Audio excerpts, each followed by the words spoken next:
The Trans-Baltic exposition this year is, I think it's a nice opportunity for us to show our products and give a nice impression to society as a whole and all the visitors here, and really show what we can offer. And I think it's the weather is beautiful, and we have some customers here visiting us, and some prospects, and we also have some partners presenting their things here. And as you can see, we have some interesting Volvos here as well, not only the 4x2 tractor units as we normally see on the roads. So yeah, I think it's great fun today, and I hope the weather will stay the same for the whole weekend, and it will be nice. Šioje Trans-Baltikoje parodoje mes pristatom savo tradicinį produktą, Lietuvoje mėgstamiausia, tai yra vilkikai, Efficient Line antros kartos. Taip pat neapleidžiam ir statybų segmento, tai pristatome ir sunkvežimius skirtus statybininkam, kelininkam, tai yra TGS ir TGM savivarčių serija su turbūt pačiais geriausiais Mailer, Keeper savivarčiais. Šioje parodoje pagrindinį akcentą norime dėti į antros kartos naujojo Actroso antros kartos ekonomiškesnį variklį, kuris yra dar ekonomiškesnis apie 0,8 brūkšnelis 1 litras, ekonomiškesnis už savo pirmos kartos, sakykime, pirmtaką, ar ne?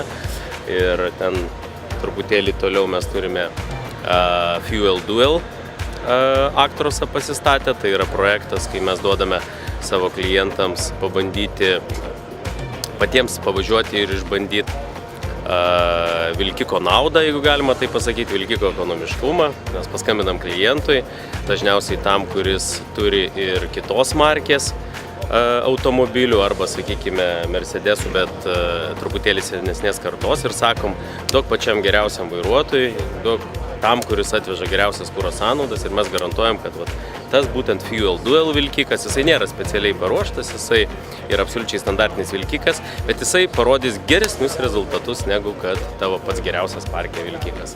Turime galimybę pristatyti mūsų gamos medalininkus, kurie buvo nominuoti kaip geriausias produktas žurnalistų, įvertinant Europos žurnalistų nuomonę.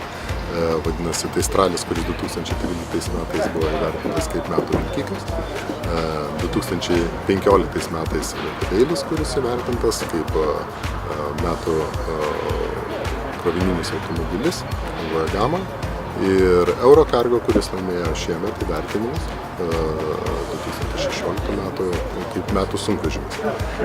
Be abejo, tuo pačiu mes galime dar irgi pasinaudojant progą pasigirti metų autobusas, kuris buvo įvertintas kaip automobilis geriausių autobusų 2016 metais. Didžiausias akcentas yra specializuota technika. Kaip matote, vienas iš jų yra laukiantis kliento automobilis. Kitą savaitę 11 automobilių pristatysim būtent tokio tipo mūsų elektrikams. Taip pat parodoje pristatome demo evakuatorių, kuris atvažiavo tiesiai iš kėbulų gamintojų ir keliaus per visą Europą, parodyti, koks gražus gali būti ir ne tik naudingas Iveco-Daily automobilis. Šioje parodoje pristatom tolimų reisų vilkikus, tai yra serijos kabinos, patogiausi vilkikai. Su populiariausiais 450 arklio galių varikliais, kurie neturi AGR-o. Taip pat norim parodyti, Scania ne tik tai užsiema tolimų reisų vilkikų gamybą, bet gali gaminti ir spec techniką, tai yra gaisrinis automobilis, kuris kitą savaitę pradeda savo darbą. Ir be abejo turistinis Scania Touring autobusas. Tai yra taip pat Scania akcentas tam tikras, kad bando išpildyti visą gamą, ne tik tai krovinį, bet ir keleivių pervežimą. Šioje Trans-Baltika parodoje, kaip ir eilinį sykį, mes pristatome autovežį. Ir kaip sakant, baigėsi 13 mūsų gyvenimo metai, ir 13 metų kūrinys tai yra būtent toks autovežis, koks yra šiandien.